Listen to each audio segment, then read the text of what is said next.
Book of Exodus, chapter 32 and verse 32. Yet now, if thou wilt forgive their sin,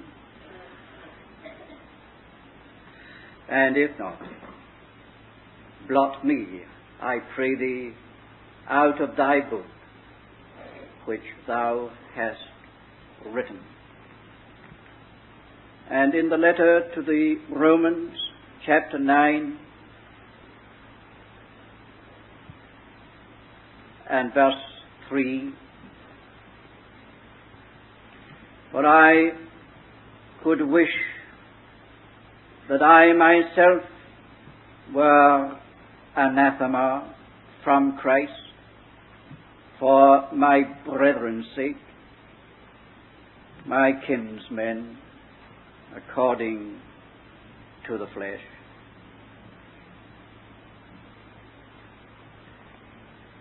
I think, dear friends, in these two utterances are two outstanding, perhaps the two most outstanding servants of God in the two dispensations, the Old and the New, Moses and Paul. We have the very highest point of service to the Lord represented.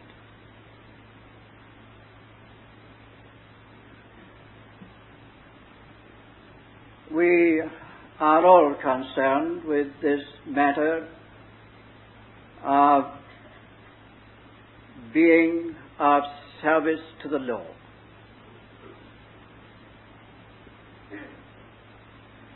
And we are ever seeking to know how that service can be best fulfilled, and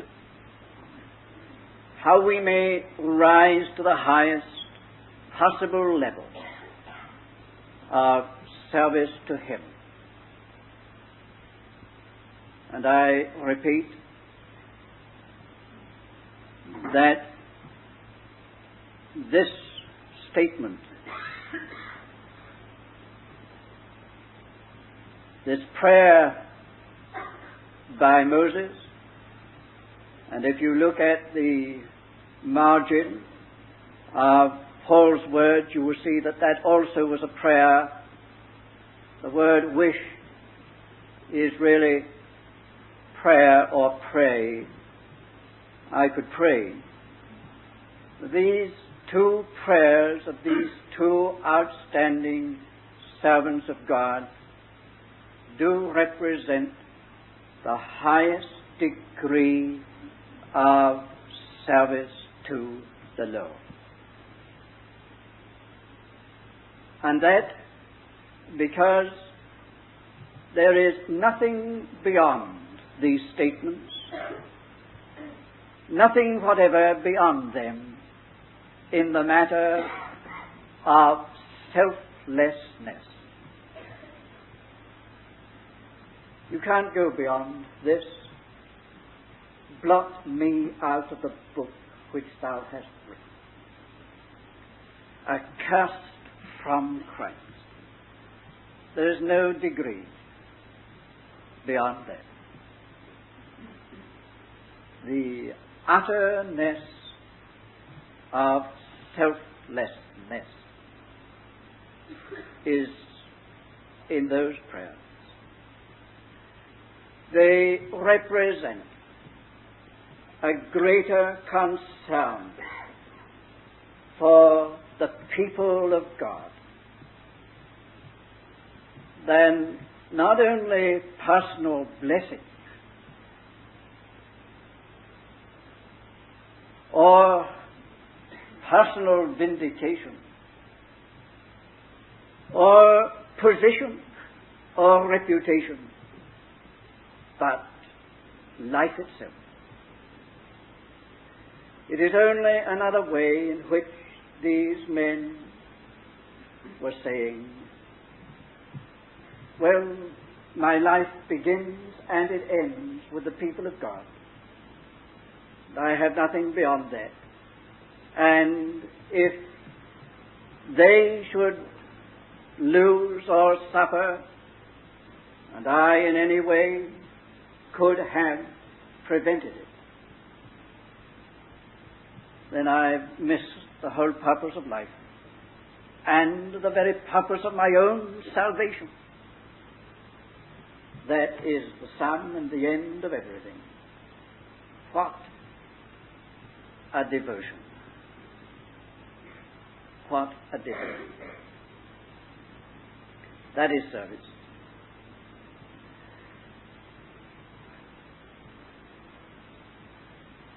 There were certain things that Paul and Moses had in common which headed up in these prayers. You see the context of the passages.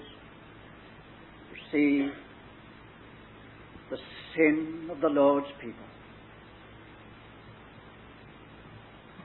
This 32nd chapter of Exodus, story of that terrible breakdown under Aaron's leadership and the setting up of the idol and the worshipping of it and turning away from God and saying, these be thy gods, O Israel. The awful sin of the Lord's people. And then, as for Paul's context, it's in the context of what Israel had done to his Lord in the killing of Christ. This devotion, the point is, this devotion was not to a people who drew it out by reason of their goodness, the fineness of their substance, the lovableness of their nature. It's tremendously strengthened, this devotion, by recognizing the kind of people to whom these hearts so utterly went out. It's a rebuke to us in our service. So easy for us to give and to devote ourselves to labor for those who give a return and who show kindness and who are nice people. We think are worthwhile people. Here, a love to the uttermost for people who were so utterly unworthy of it at all. That Paul and Moses had in common. But further, they had this in common, that they themselves were objects of those people's reproach and persecution. There have been times when Moses was seeking to bring the people out of Egypt, when they turned on him. They turned on him and blamed him for their difficulties, situation. And we know that even after this incident, many times they railed on Moses, laid at his door all their troubles. And as for Paul, what a time he had at the hands of Israel. The Judaizers and all the rest, what a time he had. They denounced him as a traitor. And yet, although these men themselves were personally the objects of the opposition of those to whom they had given their lives. This was their spirit and their attitude. Forgive. If thou wilt forgive. And he breaks off. He doesn't finish that part. If thou wilt. But if you don't, if not, blot me out the book thou hast written. I could wish myself accursed from Christ for my brethren's sake. What a spirit of service. I say again, the terrible rebuke to us.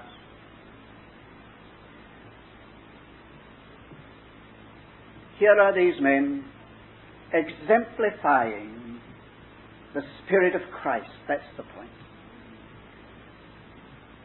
We're in Galatians, and we've only got to remember he was made a curse for us. I could wish myself a curse from Christ for my brethren's sake. He was made a curse.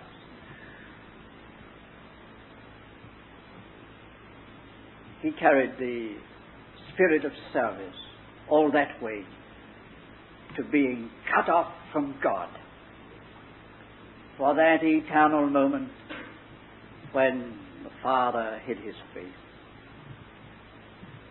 for the sake of his brethren. Turn to Hebrews, and we know that it was for his brethren. I and the children, the brethren. Yes. So utter was his committal that he, Christ, actually suffered for that moment the loss of God, the loss of everything. I'm stressing is the Spirit of Christ in service. How far it must take us. Now, when you look at both of these passages in their context, there's a lot of instruction. You notice that in each case, the previous chapter is a most wonderful and blessed chapter. The 31st chapter of Exodus, Moses in the mountain, in communion with God, receiving the pattern for the tabernacle. And what a wonderful thing that was. It was the Mount of Revelation. We can say, in meaning, the revelation of Jesus Christ in all the fullness of his mediatorial work. For that is what the tabernacle stands for. This pattern was shown in the mount, and Moses was there with God. It's a wonderful chapter. Presently, that will all be taken up again and put into effect. But there's a dark chapter between. Look at Romans 8. Everybody knows what Romans 8 is about. But there are a few more beautiful and glorious things than the closing words of that chapter. Nay, in all these things we are more than conquerors through him that loved us. I am persuaded that neither death, nor life, nor angels, nor principalities, nor things present, nor things to come, nor powers, nor height, nor depth, nor any other creation shall be able to separate us from the love of God which is in Christ Jesus our Lord. And in Paul's letter there were no chapters.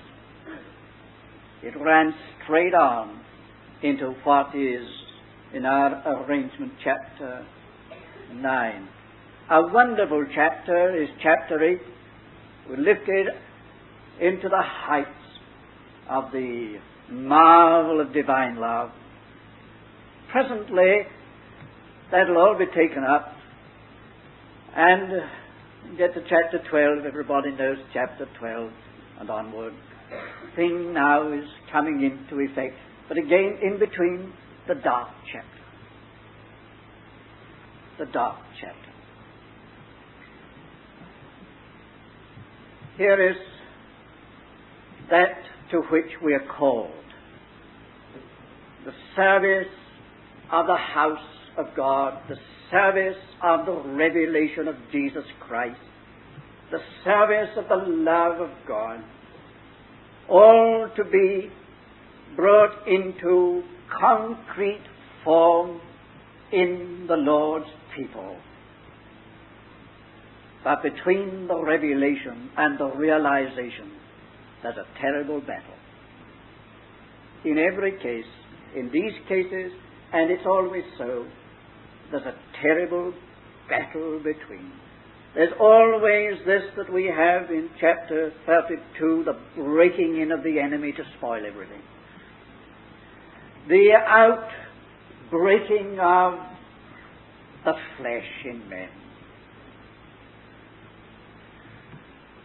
The spirit of idolatry is a far wider and bigger thing than just the worship of some idol. This very comprehensive movement to draw away from God. And it's found by the play of the evil forces upon men's nature. And that's the realm of the battle. There's something that has got to be dealt with and got out of the way. Well, Moses and the Levites dealt with it and got it out of the way, and then they could get on with the tabernacle. Paul dealt with this thing in Israel. He dealt with it very drastically. I think that is the point of the letter to the Galatians. I hope I don't trespass, make it difficult for any brethren. But you know that, if I may say this here, the letter to the Galatians saw a battle fought through which never had to be fought through again in that time. Once and for all, Paul, through that letter, settled the matter of the Judaizers in his time. That battle was finished. They were doing just what these people were doing at the foot of the mount. It was a battle, a desperate battle, to make the way clear for the purpose of God. Now that, of course, provides the very focal point for this message.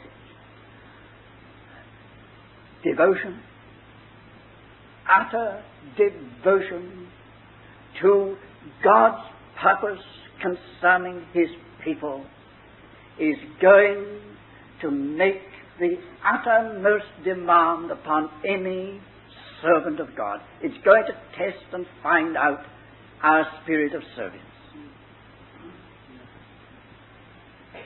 And it is going, dear friends, to bring us, if we really are going to serve God in this uttermost way, it's going to bring us to this point where we've nothing left to fall back upon of personal interest, position, or blessing.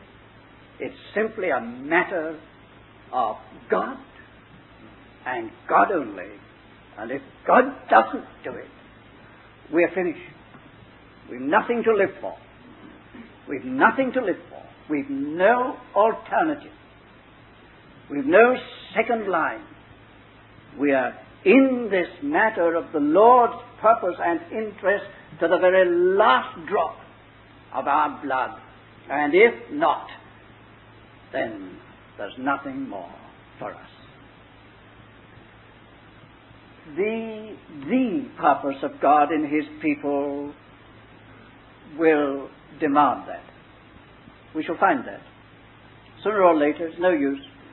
No use. We can't have any alternatives. Can't have a second course. It's everything or nothing. Everything or nothing. And we shall be, and we must be prepared to be brought to the place where we are prepared to get right out of the way ourselves, altogether out of the way in every sense, if the Lord can reach his end. If only he can reach his end, we don't matter. That's what Moses said.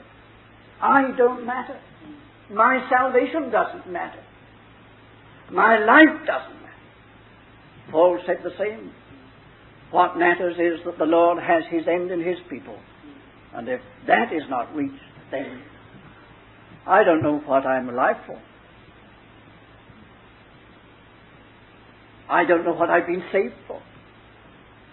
How far removed this is, isn't it, from being saved to get things for ourselves in time and in eternity.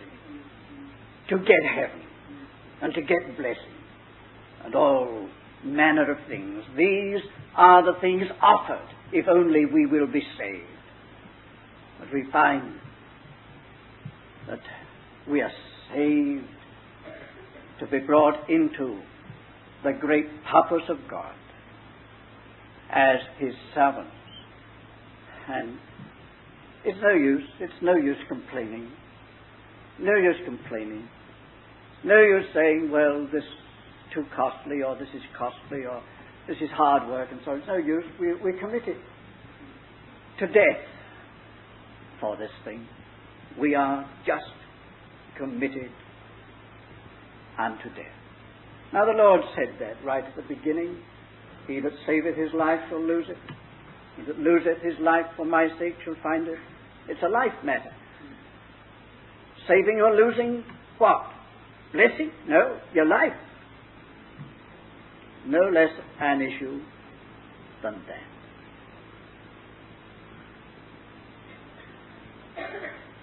Are our hearts, dear friends, are our hearts really so bound up with the Lord's concern, not for ourselves, but for his people, for his church?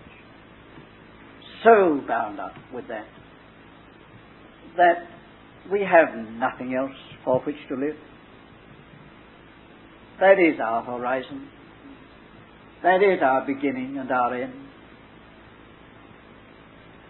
That is all that we are on this earth for. The Lord to have what he has set his heart upon in his people. Well, that's the word. That's the message. I'm not seeking something for myself in the work of God or in salvation. I'm not seeking place. I'm not seeking name or reputation. I'm not seeking any gain whatever. I'm committed so utterly to the Lord's concern and purpose in a people. But far, far from doing those people an injury,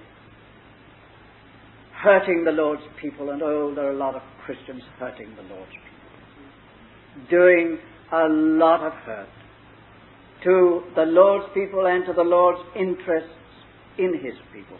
Far from that.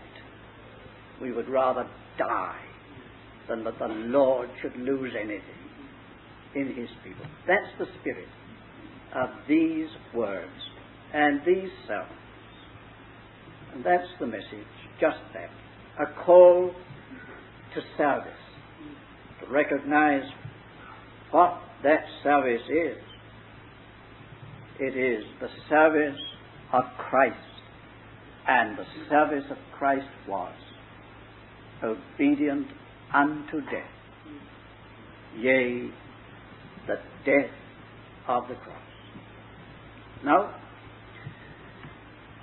this brings to this last very brief word, which is in another way a reiteration of something said recently. The peculiar, particular sufferings and trials of the servants of the Lord. We don't suffer for our salvation.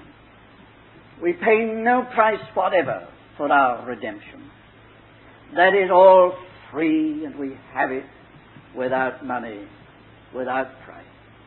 Never attached your sufferings to your salvation. Keep those two things always apart.